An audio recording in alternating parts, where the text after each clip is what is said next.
देर में आपको अंदर से बड़ी गुड न्यूज मिलने वाली है। शुभेंदु अधिकारी के लिए गुड न्यूज होगी, क्योंकि जब इतना कोई पीठ थपथपाकर, ठोककर, आशीर्वाद देकर और मनोबल बढ़ाकर बात करें तो समझ लीजिए कि तस्वीर बिल्कुल साफ है। हमारे साथ तीन हमारे सहयोगी, माफ कीजिएगा, पवन नारा, ओंकार सरकार और देवेंद्र पराशर तुम्हारे साथ जुड़े ही हैं। हमारे साथ साथ शुद्धशील घोष, एडिटर प्रियो बंधु मीडिया, दीपांकर मंडल, सीनियर जर्नलिस्ट, अजय अनंत विजय हमारे साथ जुड़ चुके हैं। अनंत विजय जी, बहुत स्वागत आपका।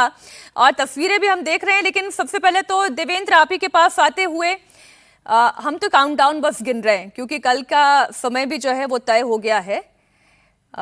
11 बजे सुबह का वो समय रहेगा जब शपथ ग्रहण की तस्वीरें आएंगी, तो हम ये मानकर चल रहे हैं वो चेहरा शुभेंदु अधिकारी का ही होगा।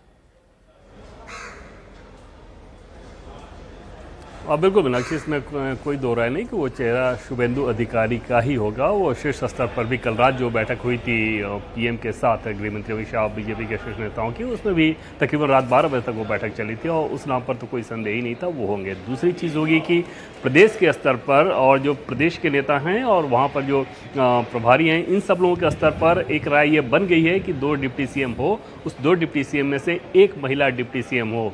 और उस लिहाज से वही चीज़ अमित शाह के सामने अभी रखी जा रही है। जब ऑलरेडी उनकी बैठक चल रही है, कोर ग्रुप लीडर्स के साथ जो बैठक चल रही है, उसमें लगभग ये तय माना जा रहा है कि उस पर भी ग्रीन सिग्नल मिल जाएगा, यानी कि 1 मुख्यमंत्री, 2 डिप्टी सीएम होंगे।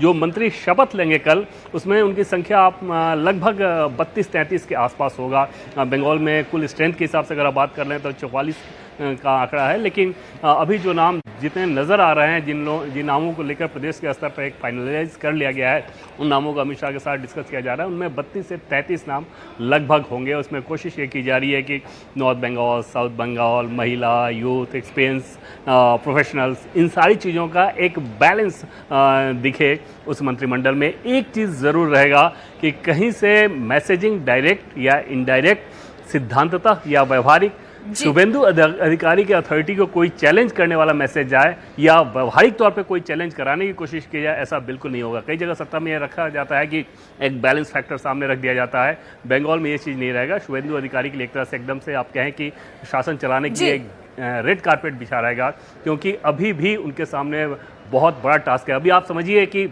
बंगाल का सिर्फ जो पॉलिटिकल स्ट्रगल था ना, उसे बीजेपी ने हासिल किया है। अभी बहुत कुछ हासिल किया जाना बाकी है। बिल्कुल। देवेंद्र आप रहे हैं हमारे साथ।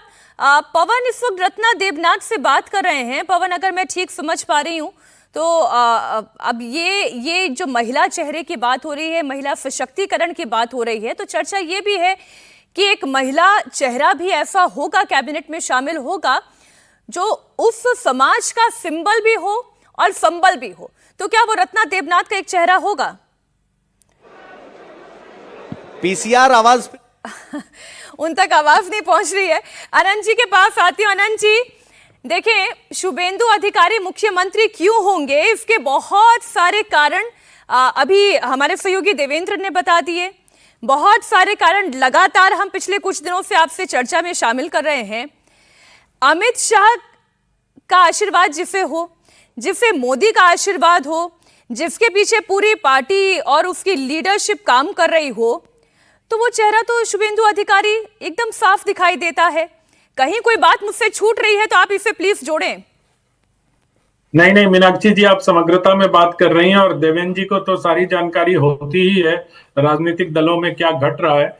लेकिन मुझे लगता है कि जिस प्रकार से पिछले दिनों, बल्कि 2020 से जिस प्रकार से शुभेंदु अधिकारी को अमित शाह का आशीर्वाद प्राप्त है, और इसलिए जो बात अभी देवेंद्र जी कह रहे थे कि उनका राह निष्कंटक करने के लिए मुझे लगता है कि अमित शाह जी स्वयं वहां पर्यवेक्षक बनकर उपस्थित हैं। ये बहुत कम ऐसा देखने को मिला है कि अमित शाह किसी, मुझे तो लगता है पहली बार ही गृह मंत्री बनने के बाद किसी राज्य के मुख्यमंत्री के लिए पर्यवेक्षक के तौर पर वो पहुंचे होंगे।